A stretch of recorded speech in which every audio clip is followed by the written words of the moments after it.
L'une des remarques que j'ai pu faire à travers le temps et au fil des expériences, c'est que notre société tout entière nous apprend à chercher un salaire.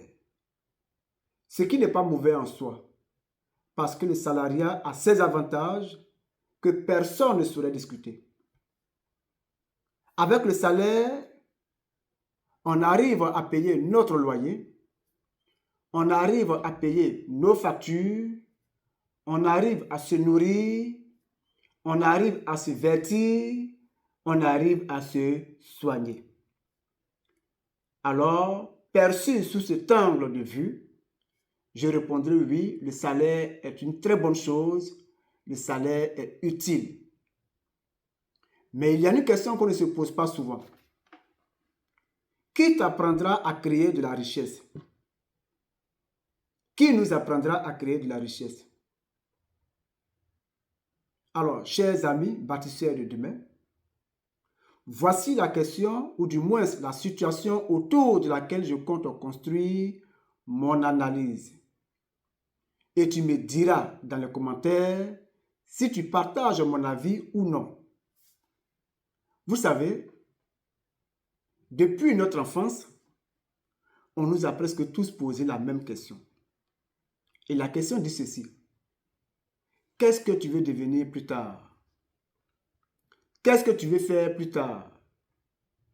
À cette question, moi j'ai déjà répondu. Plusieurs fois même d'ailleurs. La première fois, c'était au village et c'est ma mère qui me l'avait posée. La seconde fois, je crois qu'on était au collège.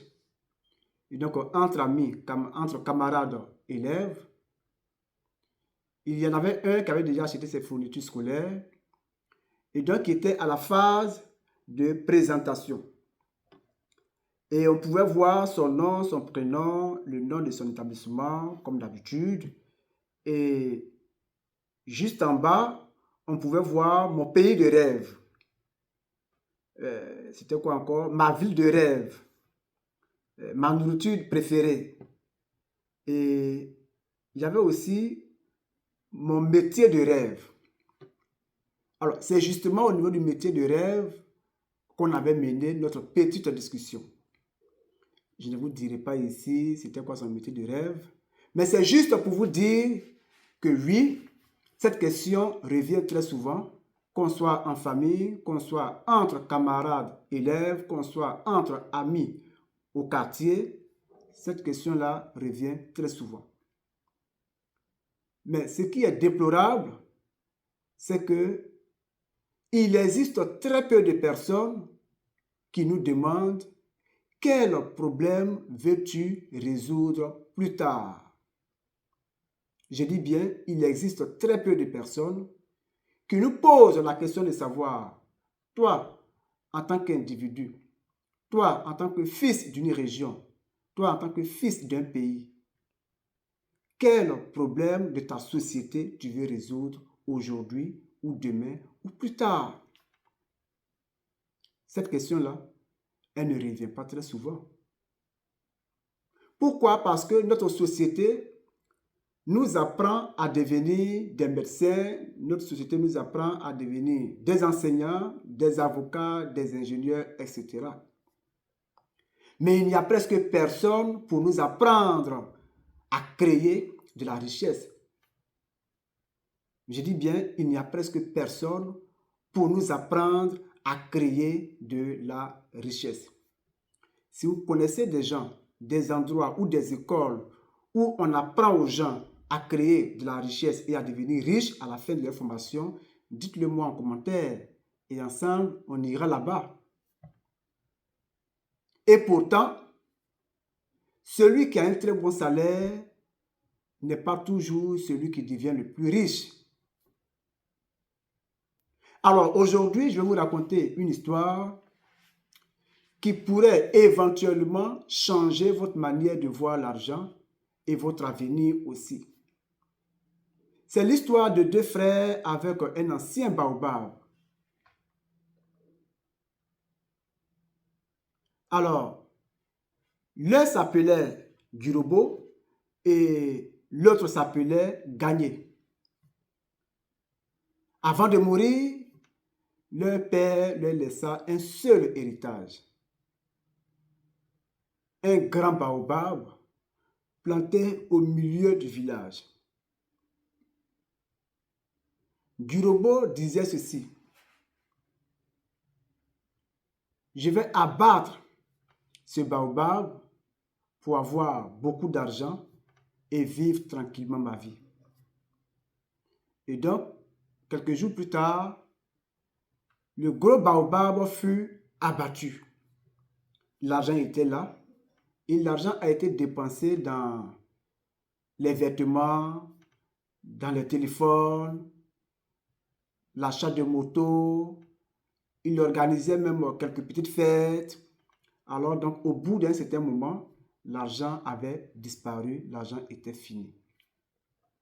Et son frère Gagné, lui, demanda au chef du village s'il pouvait vendre les fruits de l'arbre. Chose que le chef du village accepta. Et donc, à chaque récolte, Gagné vendait les fruits et il planta 10 baobabs. Et il le faisait chaque année. Il le faisait chaque année. Et au bout de 10 à 15 ans, il a réussi à avoir un verger entier.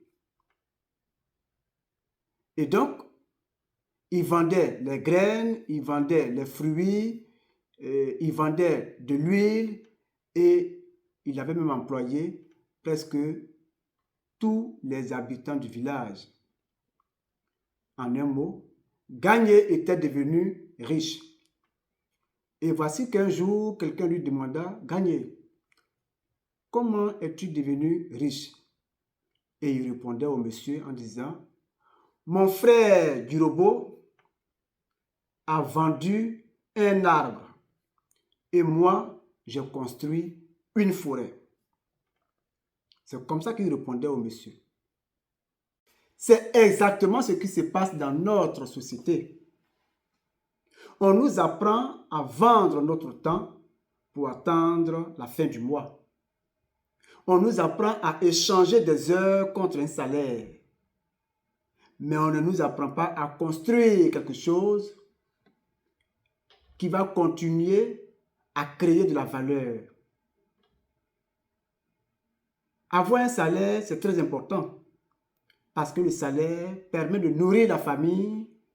Le salaire permet de faire face à certaines urgences, à certaines sollicitations. Mais le salaire n'est pas la richesse. La richesse, c'est ce que tu possèdes et qui continue de créer de la valeur même quand tu te reposes. Une entreprise, par exemple, est une richesse. Un commerce, un terrain, une compétence, un droit d'auteur, tout ça constitue de la richesse. Parce que ce sont autant de choses qui peuvent faire entrer de l'argent même quand tu ne travailles plus. Alors, pose-toi donc la question suivante. Si demain, ou bien dans un mois, tu décides de ne plus travailler pendant 1 an, ou bien même pendant 6 mois, est-ce que ton argent va continuer d'entrer? Si à partir de demain, tu dis que moi, je vais prendre des congés de 3 mois ou de 6 mois, est-ce que ton argent va continuer d'entrer? Si la réponse c'est non, alors mon frère ou ma soeur, cher bâtisseur de demain, dis-toi que tu possèdes probablement un emploi et non une richesse. Et donc tu n'es pas riche. Parce que la richesse, pour ne pas me répéter, c'est ce qui te produit de l'argent, donc de la valeur. C'est ce qui fait entrer de l'argent même quand tu décides de te reposer. C'est ça la richesse.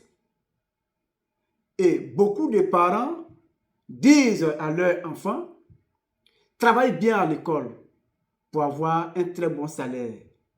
C'est un excellent conseil, mais il est incomplet. Ce qu'il faut ajouter, ou alors ce qu'il faut leur apprendre aussi, c'est d'apprendre à investir. Il faut leur apprendre à bien gérer un budget. Il faut leur apprendre à construire un patrimoine. Il faut leur apprendre à entreprendre. Parce que sinon, chaque génération recommence à zéro. Alors, chers amis bâtisseurs de demain, on nous a appris à chercher un salaire. C'était utile. Mais aujourd'hui, tu peux apprendre à faire quelque chose de plus précieux. Créer de la valeur.